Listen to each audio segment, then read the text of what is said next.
Assalamualaikum warahmatullahi wabarakatuh. Waalaikumsalam warahmatullahi wabarakatuh. Prof. Imam, saya ini dilahirkan di keluarga dan masyarakat NU. Jadi yang saya lihat mulai saya kecil dulu dengan sekarang ini NU sudah mengalami suatu perkembangan yang luar biasa. Jadi di Banyuwangi itu ada pondok yang sangat modern, kemudian ada rumah sakit juga, ada sekolah-sekolah yang sekarang di mana-mana, mulai tingkat ibtidaiyah sampai bahkan universitas di Banyuwangi itu sudah ada universitas yang berbasis NU. Menurut jenengan perkembangan yang begini ini gimana ya? Apa memang perlu dikembangkan lagi sehingga mungkin ada rencana NU mau mencetak 1000 doktor misalkan itu apa tidak terlalu tinggi menurut jenengan tuh?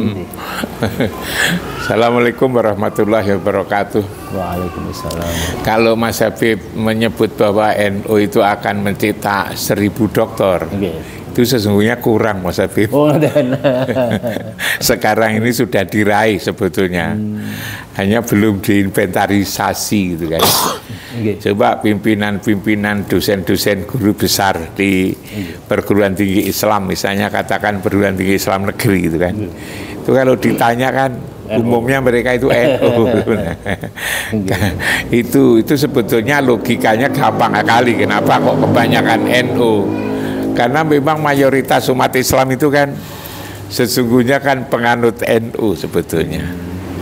Nah, apalagi lalu kan begini Mas Habib, bahwa kesadaran untuk menyekolahkan ke lembaga pendidikan modern di NU itu kan sebetulnya telah tumbuh kira-kira 20-30 tahun yang lalu.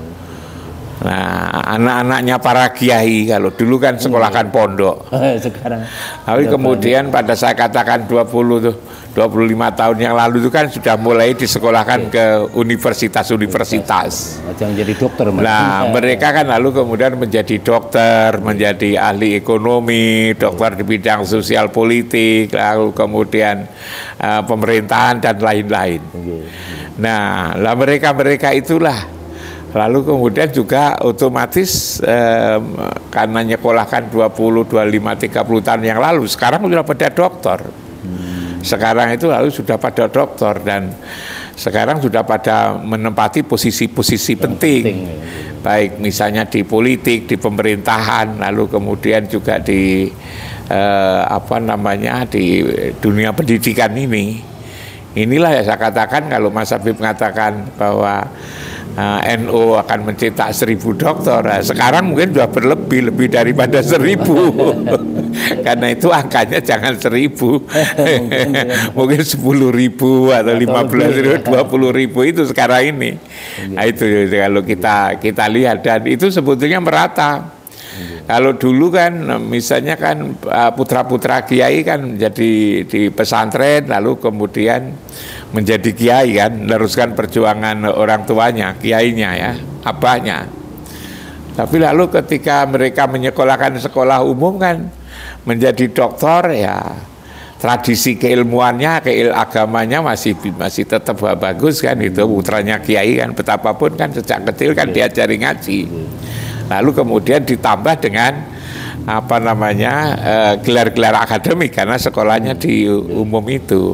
Nah, ini sesungguhnya menjadi luar biasa, karena itu kalau akhir-akhir ini lalu NU menjadi sangat menarik, itu memang itu satu produk sejarah gitu kan, perubahan sosial yang terjadi beberapa tahun terakhir ini, dan tentu makin lama itu akan makin luar biasa Mas Habib jumlahnya itu. Seingat saya dulu waktu ngobrol dengan Prof. Mas'ud itu sebenarnya 1000 mau dikirim ke luar negeri gitu. Yang 1000 itu bukan hanya dalam negeri. Iya, makanya itu saya katakan tidak hanya di luar negeri, yang di dalam negeri sudah banyak, di luar negeri sudah banyak Mas Habib. Hanya memang begini, saya seringkali menggoda-goda di lingkungan NU itu. Bedanya antara NU dan Muhammadiyah itu Mas Habib. Kalau di di NU ini ya, saya barangkali mohon maaf ini gurau saja, tapi siapa tahu gurau itu lalu kemudian juga menjadi bahan renungan, bahan pertimbangan.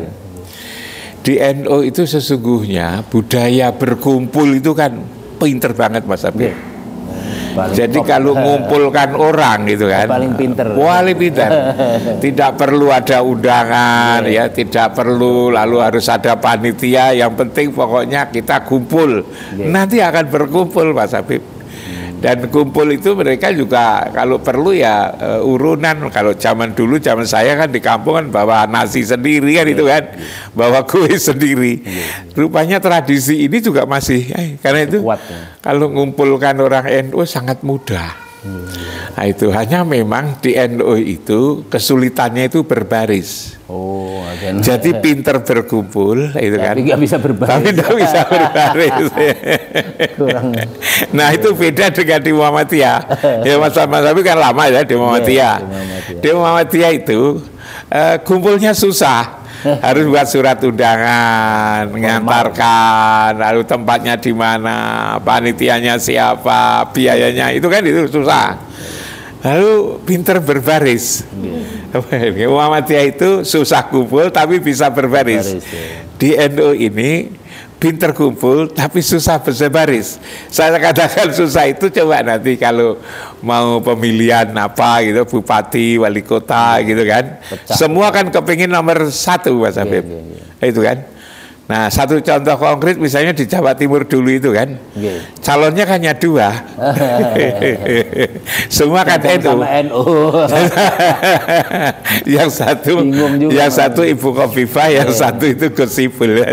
Sama-sama NU. Sayang ya. Yang ya ini sebetulnya yang untuk, bisa ngatur strategi. Iya, jadi bisa berkumpul tapi kurang bisa bersatu. Maka saya sebut pinter kumpul tapi kurang bisa berbaris. Yang satu bisa berbaris tapi tidak bisa berkumpul gitulah. Ini barangkali yang seharusnya menjadi renungan. Nah coba kalau misalnya dihitung, kan lebih dari 50% Mas Habib sebetulnya. Bangsa Indonesia itu penganut Nahdlatul Ulama ya. Apalagi di Jawa Timur, di Jawa Tengah, juga di Jawa Barat ya.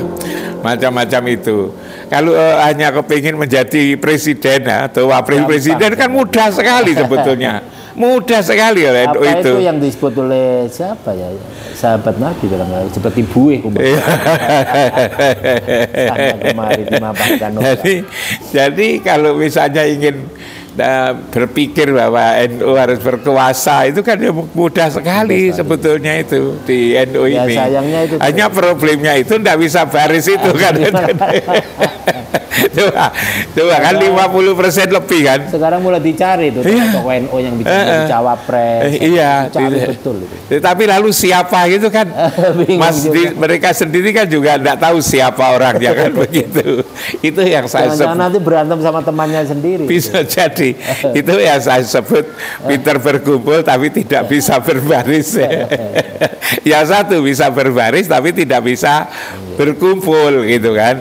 Nah coba, lalu kemudian setelah itu lalu menyesal gitu. Sukanya memang mendukung loh jadinya itu, mendukung, menjadi pendukung bukan menjadi pemain inti. Makanya itu kalau menurut saya dengan jumlah ya kader-kader NU yang sedemikian banyak ini kan, sudah ya kiai, ya doktor, ya kiai, ya profesor ini.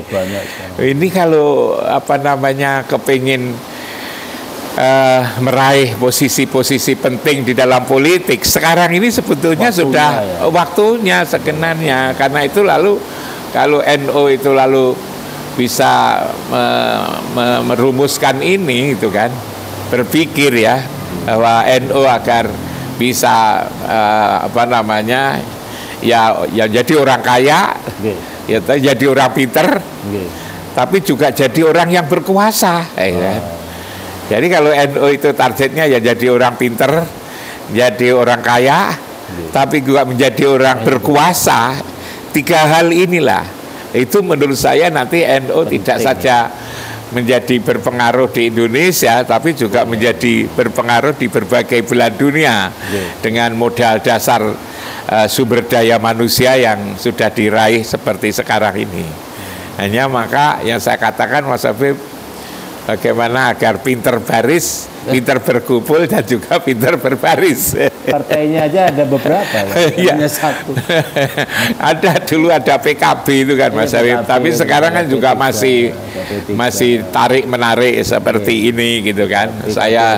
Saya lihat PKB hanya 10% katanya dari apa namanya ini saya kira jadi sumber daya generasi mudanya sudah sekian banyak, potensinya juga sudah luar biasa. Hanya lalu kemudian bagaimana memanage yang sekian banyak ini. Ini menurut hemat saya susah ya. Jadi pimpin nasional kadang-kadang di tingkat daerah itu aja susah juga itu. Akhirnya maaf itu seperti di Banyuwangi tokoh NU malah ke PDIP gitu. Dia tidak pede di PKB. Iya. Malah aneh. Jadi orang NU ini potensial, sayangnya itu tadi ya. Itu tadi kalau dirumuskan dalam bahasa yang sederhana, karena tidak bisa berbaris itu. Bisa pinter berkumpul, kurang bisa berbaris. Mudah-mudahan mestinya bisa berkumpul dan bisa juga berbaris itu kan. Iya. Padahal tokoh-tokoh nasional ya yang dari pondok pesantren itu banyak. Ya luar biasa kalau bicara tentang tokoh nasional itu sebetulnya ya sejak kemerdekaan itu kan ulama-ulama itu kan mulai Hadratus Syekh Hasyim Asy'ari, lalu kemudian Kyai Wahab Hasbullah, ya luar biasa sebetulnya itu. Kalau tidak bisa diteruskan. Iya, dulu ada misalnya ada Pak Kyai Mahbub Junaidi, ada Kyai Waqid Hasyim, putranya Kyai Hasyim Asy'ari itu kan yang punya anak menjadi Gus Dur, lalu Gus Solah itu kan putranya Kyai Waqid Hasyim, Mas Habib. Dan cobalah kalau kita lihat, tidak usah jauh-jauh di pendiri NU Hadratus Syekh Hasyim Asy'ari itu kan betapa populernya tuh Mas Habib. Di semua kota ya di Indonesia ini, mulai dari Aceh ya, mungkin juga sampai Papua sana. Nama-nama jalan itu kan semua ada, dan itu satu keluarga deh Pak. Ada nama, ada jalan Kyai Hasyim Asy'ari, ada jalan Kyai Waqid Hasyim. Akhir-akhir ini nanti ada jalan Gus Dur kan itu. Itu dari kakek ya Pak, putra lalu kemudian cucu. Satu keluarga dijadikan sebagai nama jalan coba Mas Habib. Ini kan harus menjadi sebuah kesadaran yang luar biasa. Ini kan dari tokoh NU. Seharusnya generasi berikutnya itu memahami itu ya. Iya. Ini sebetulnya sebuah kekayaan yang luar biasa. Sebenarnya udah bisa, cuman kok enggak, kenapa ya enggak muncul begitu? Ya ini Mas Habib, itu mungkin saya mungkin satu sisi ya, satu aspek saja. Kita ini kadang-kadang kurang bisa kalau dikatakan kurang bisa nanti juga kurang enak ya. Kurang mau untuk mempopulerkan apa yang kita milikin, Mas Habib. Apa yang kita milikin.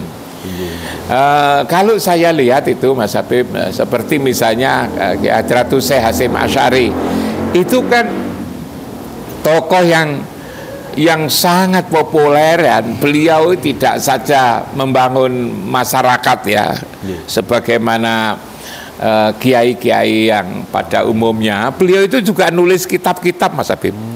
Kitab-kitabnya Kyai Hadratus Syekh Hasyim Asy'ari itu luar biasa banyaknya itu. Akhir-akhir ini dicetak oleh Kementerian Agama itu kan. Hanya sayangnya Mas Habib, walaupun sudah ada kiai besar seperti itu yang berpengaruh di Indonesia ini, pesantren-pesantren itu tidak menggunakan kitab beliau. Iya. Malah ngambil kitab-kitab yang misalnya kitab-kitab yang ditulis misalnya Imam Al-Ghazali yang dari Tus itu, dari Baghdad, lalu kemudian dari Yaman, lalu kemudian dari Saudi Arabia sendiri, dari mana-mana itu Mas Habib. Jangan-jangan hanya gara-gara itu ya, antara lain. Nah, Makanya saya punya pikiran kalau itu pesantren-pesantren itu kitab-kitabnya itu pandangan-pandangan keagamaan kan. Itu yang dikaji adalah pikiran-pikiran para kiai besar itu, maka tidak saja diakui sebagai ulama besar yang punya pengaruh luas, tetapi juga pikiran-pikiran yang sudah ditulis di dalam kitab-kitab itu dijadikan sebagai bahan kajian utama, bagian kajian utama. Kitab-kitab yang dikaji itu ya kitab-kitabnya para kiai itu. Memang di luar negeri terkenal sekali di Banten, di Kalimantan, bahkan juga digunakan Mas Habib untuk literatur di internasional, di negara-negara Islam, bahkan juga di Mesir, di Saudi Arabia, lalu kemudian di mana-mana. Hanya lalu di Indonesia sendiri itu malah tidak populer gitu kan. Di Indonesia sendiri malah menggunakan kitab-kitab dari ulama-ulama luar gitu kan. Makanya lalu saya pikir kalau lalu pondok-pondok besar itu menggunakan kitab-kitabnya sendiri. Coba kalau saya lihat misalnya kan yang populer sekali itu kan apa yang dikaji? Yang dikaji kan Ihya Ulumuddin. Itu kan apa namanya punyanya si Imam Al-Ghazali, yaitu sebetulnya itu tidak mengapa gitu kan. Itu Al-Hikam sudah baca kitab ini Hikam itu bangga sekali pesan-pesantren itu gitu kan. Ya saya kalau mengatakan jangan Al-Ghazali nanti kan salah saya ini kan. Tapi itu boleh, tapi tolong ditambahi. Bukan hanya nambah, yang pokok kalau saya itu, yang pokok karena belajar ke Kiai ke Tebu Ireng, maka ya belajar kepada Kiai Hasyim Hasyim Asy'ari gitu pikiran saya. Karena belajarnya kalau jauh-jauh ke pesantren Tebu Ireng.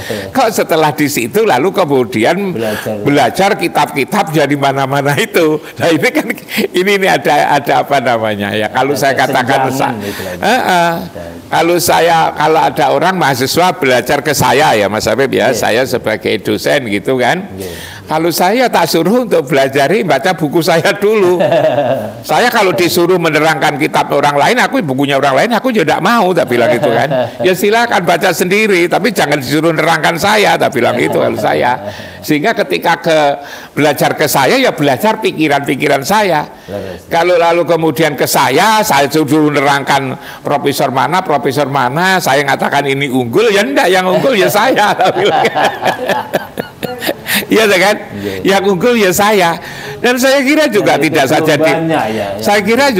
saja di pesantren ya, tetapi universitas-universitas itu juga begitu.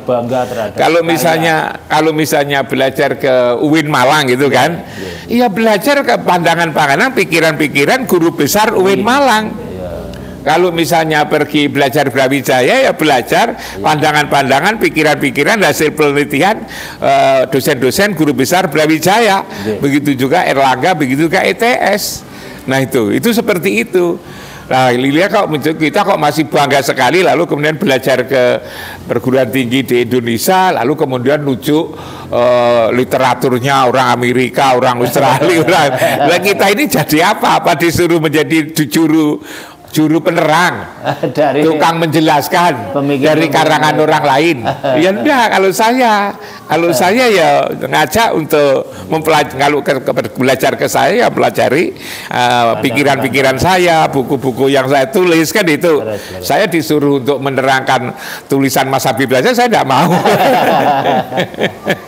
Nah, ini saya kira kalau saya tadi Mas Habib karena perbicaraannya pesantren gimana kok lalu kemudian tidak menjadi segera populer di berbagai negara, itu satu diantaranya.